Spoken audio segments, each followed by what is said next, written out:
வணக்கம் நண்பர்களே, நான் உங்க கிச்சா பேசுறேன்.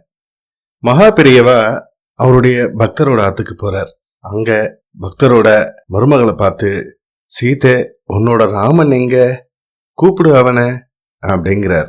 நடுக்காவிரியில காவிரிக்கரை பிரசன்ன மகா கணபதி கோவில் உருவான கதை. ஒரு சுவாரஸ்யமான சம்பவம். அந்த சம்பவம் பத்தி மேலும் நம்ம தெரிஞ்சுக்கிறதுக்கு முன்னால நம்ம சேனலை சப்ஸ்கிரைப் பண்ணாதவங்க கண்டிப்பா பெல் ஐகான் கிளிக் பண்ணுங்க, சப்ஸ்கிரைப் பண்ணுங்க.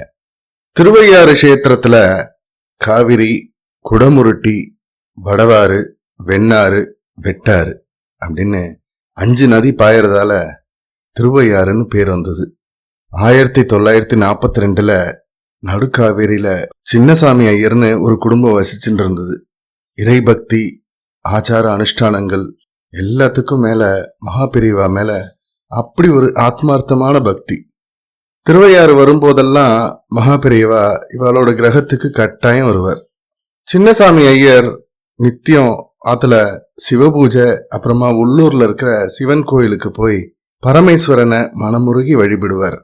சாயங்கால வேளையில ராமாயண உபன்யாசம் செய்வார். இவரோட பிள்ளை மாட்டு பொண்ணு பெயர் பொருத்தம் ரொம்ப அழகா இருக்கும். ராமச்சந்திரன்னு பிள்ளை, சீதா லட்சுமின்னு மாட்டு பொண்ணு அப்படின்னு அமைஞ்சுது. மனமொத்த குடும்பமா இருந்தாலும் கல்யாணமாகி 13 வருஷங்கள் ஆகியும் சந்தான பிராப்தி இல்லை. அந்த குறை மட்டும் எல்லார் மனசையும் அரிச்சுட்டே இருந்தது. முதல்ல பிறந்த குழந்தை தங்கலை. நிச்சயம் பெரியவா அனுகிரகத்தால அவளுக்கு குழந்தை பிறக்கும் அப்படின்ற நம்பிக்கை மட்டும் அவளுக்கு துளி கூட குறையல.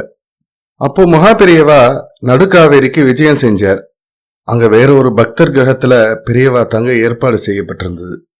வேத கோஷம் முழங்க, பூர்ண கும்பங்கள்லாம் ஒவ்வொரு ஆத்து வாசல்லையும் வச்சு மகா பெரியவா ஒவ்வொருத்தர் வீட்டு வாசல்லையும் நின்று ஆசீர்வாதம் பண்ணிட்டு இருந்தார்.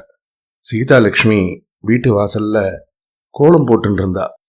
இவ ஆத்தை தாண்டி தான் மகா பெரியவா தங்க போற ஆத்துக்கு போனோம். சீதா லட்சுமியை பார்த்ததும் ஊர்வலத்திலேருந்து விலகி விறுவிறுன்னு அவ போட்டு இருந்த மாக்கோலத்துக்கு மேல திருப்பாதங்களை பதிஞ்சும் பதியாமலும் நின்னார் மகா பெரியவா. திடீர்னு தான் எதிரில் வந்து நின்ன கண்கண்ட தெய்வத்தை பார்த்ததும் சந்தோஷம், பக்தி, குழந்தை இல்லா ஏக்கம் எல்லாம் சேர்ந்து அப்படியே அவர் பாதத்துல விழுந்து கேவி கேவி அழ ஆரம்பிச்சுட்டா சீதா லட்சுமி. எழுந்துரு சீதை, உன்னோட ராமன் எங்க, கூப்பிடு அவனை அப்படின்னார் மகா பெரியவா எதிர்பாராத நேரத்துல. சின்னசாமி ஐயரின் கிரகத்துக்குள்ள பிரவேசித்தார் மகா பெரியவா. சீதா லட்சுமி ஆத்துக்கார ராமச்சந்திரனை தேடிண்டே ஓடினா. முன்னறிவிப்பு எதுவும் இல்லாம தன்னோட ஆத்துக்கு சாக்ஷாத் பரமேஸ்வரனே வந்து நின்னதை பார்த்து சின்னசாமி ஐயர் பிரமிச்சு போயிட்டார். அவ்வளவுதான், தெருவே அவ ஆத்துக்குள்ள வந்து கூடிடுத்து. மகா பெரியவா தனக்கு ரொம்ப சுவாதீனமான இடம் போல விறுவிறுன்னு நுழைஞ்சு அங்கேயும் எங்கேயும் பார்வையால துழாவினார். அப்புறம் தாழ்பால் போட்டிருந்த ஒரு அறைய தானே திறந்து அதுக்குள்ள போனார். அதை ஜாஸ்தி பயன்படுத்தாததால தட்டுமுட்டு சாமான்லாம் நிறைய இருந்தது. அதோட ஒரு வண்டி தூசி. மகா பெரியவா கதவை திறந்ததும் ஒரே புழுதி படலம் மேல கிளம்பித்து. தன்னோட ஒத்த வஸ்திரத்தோட ஒரு முனையால கீழே தூசியை தட்டிட்டு அதையே லேசா விரிச்சுண்டு தரையிலேயே உட்கார்ந்துட்டார் மகா பெரியவா. மகா பெரியவா, இந்த ரூம் ரொம்ப புழுதியா இருக்கு, கூடத்துல உட்காந்துக்கோங்களேன் அப்படின்னார் ஐயர். அதுக்குள்ள சீதா லட்சுமி கணவனோட வந்து மகா பெரியவாளுக்கு நமஸ்காரம் பண்ணா. ராமா, உடனே போய் உங்க ஆத்து பசுமாட்டிலேருந்து பால் கறந்து ஒரு சொம்புல எடுத்துட்டு வா அப்படின்னார் மகா பெரியவா. உத்தரவு பெரியவா அப்படின்னு சொல்லிட்டு அடுத்த க்ஷணமே ஒரு சொம்பு பாலோட மகா பெரியவா முன்னாடி வந்து நின்னார் ராமச்சந்திரன். மகா பெரியவா கண்ணை மூடிண்டு கொஞ்ச நேரம் அமர்ந்திருந்தார். அப்புறமா, ராமா, இந்த பாலை கொண்டு போய் கொடமுருட்டி ஆத்துல ஊத்திடு. அப்புறம் சொச்சம் இருக்கிற கொஞ்சூண்டு பாலை அந்த ஆத்தோட கரையில ஊத்திடு. அதை ஊத்துன இடத்துல இருக்கிற மணலை கொஞ்சம் தோண்டு, அதுல ஒரு அஸ்திவாரம் தெரியும். அதுக்கு மேல பிள்ளையாருக்கு ஒரு கோயில் கட்டு, க்ஷேமமா இருப்பேல் அப்படின்னு சொல்லிட்டு வஸ்திரத்தை எடுத்து உதறிட்டு வெளியே வந்து மகா பெரியவா தங்க வேண்டிய கிரகத்தை நோக்கி நடக்க ஆரம்பிச்சுட்டார்.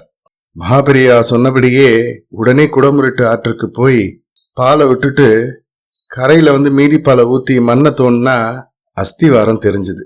உடனே விநாயகருக்கு ஒரு அழகான குட்டி ஆலயம் எழும்பித்து. அடுத்த வருஷமே சீதா லட்சுமி ஒரு அழகான ஆண் குழந்தைக்கு தாயானாள். கணேசன்னு நாமகரணம் பண்ணா அந்த குழந்தைக்கு. இப்பவும் நடுக்கரையில காவிரிக்கரை பிரசன்ன மகாகணபதி கோயில்ல உள்ள விநாயகர் அருள் பாலித்து கொண்டுதான் இருக்கிறார். ஜெய ஜெய சங்கர ஹர ஹர சங்கர. இந்த பதிவு உங்களுக்கு பிடிச்சிருந்தா லைக் பண்ணுங்க, ஷேர் பண்ணுங்க, கமெண்ட் பண்ணுங்க. மறக்காம பெல் ஐகான் கிளிக் பண்ணுங்க, சப்ஸ்கிரைப் பண்ணுங்க. நன்றி அன்பர்களே.